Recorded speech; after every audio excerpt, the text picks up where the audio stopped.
Hello everyone, I hope you're all doing well. This is Yusuf Large and here is a new lesson on translation. This short video on giving some tips on how to translate from English into French or from French into English is mainly made for superior students who are required to translate in the CNC, Concours National Commun. Translating from or between English and French, usually students make some mistakes in conveying or transmitting wrong message. In fact, French and English, there are a number of differences and similarities between the two languages. However, the similarities between the two languages can be confusing. So what I'm doing here in this video, I'm going to suggest some statements and then suggested translations in both languages, and then it's up to you to choose or to see which one is better. While watching, you can pause to give your suggestions and then see to check how your suggestions and mine match. Then you can play to continue. Okay, let's begin. First example. How can you translate "I'm actually jobless"? It looks short, brief, and simple. Here are my suggestions. Number 1. Je suis actuellement chômeur. Second. En fait, je suis sans emploi. Move to the second one. Il a assisté le match d'hier. First suggestion. He assisted the match of yesterday.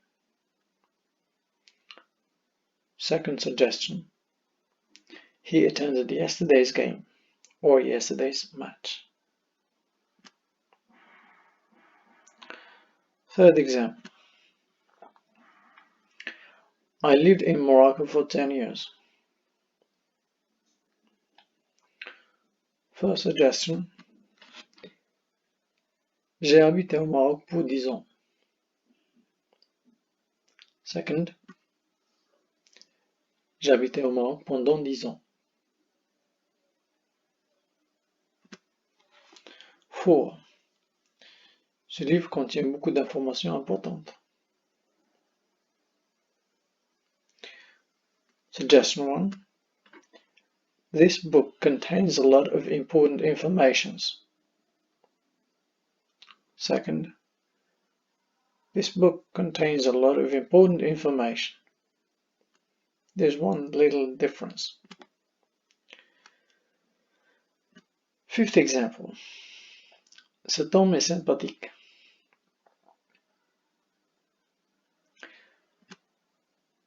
This man is sympathetic, or this man is nice.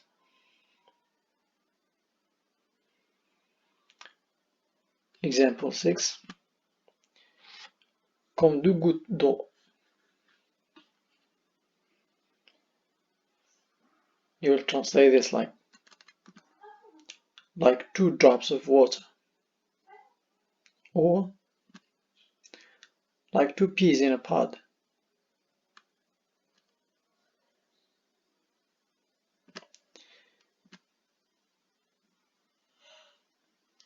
Vous aimez le foot, n'est-ce pas?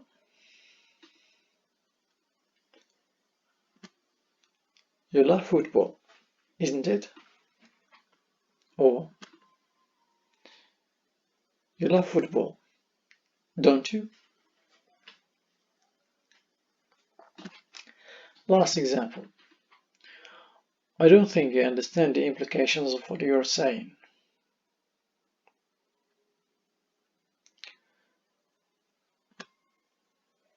Je pense pas que vous compreniez les implications de ce que vous dites. Or, je suis pas sûr que vous mesuriez la portée de vos propos. So after we've looked at or we've seen these examples and with the suggestions I gave, then let me just call your attention to a number of principles, or let's say ideas to bear in mind. First, the syntax or style of the grammar in both languages can be largely different. Usually mistakes result from difference in the grammatical patterns in the two languages. Examples include like positions of the words in the sentence, the use of the auxiliaries, like we've seen in the question tag. In French, we usually use n'est-ce pas as a question tag, but in English it depends. Actually, you can say don't you, isn't he, aren't they, so it depends on the subject you're using. Also, in some languages, for example, the structures of the sentences, like in one language you may find subject, verb, object, and in another language you'll find verb and subject and object. Idioms, like in du gut do, it's an idiom. An idiom is an expression which is very, very cultural. I mean, you cannot understand well the idiom if you're not part of the culture, if you're not a member of the people who are using this idiom.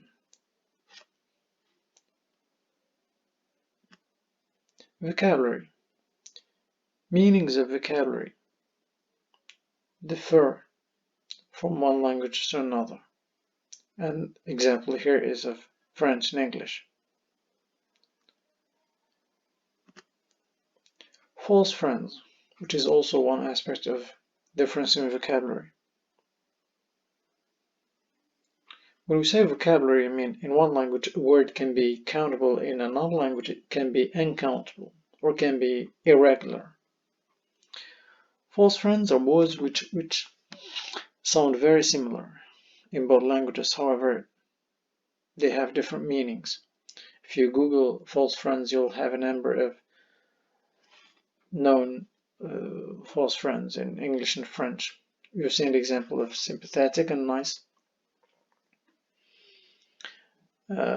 Famous examples include like actually and actuellement, or actual and actual, assister and assistant, with many. So you have to be careful in looking for the equivalent when you're translating. Also, you have to bear in mind that there are some words which you cannot translate, okay? Especially things which are cultural, which are not found in the target culture and the target language's culture, like some rituals, or maybe also the names of local names, like local newspapers, maybe magazines, and so on. So you cannot say, for example, you cannot translate Le Monde as a famous French journal as the world. Okay. So you have to keep it like that. Now, what should we do as students or as translators?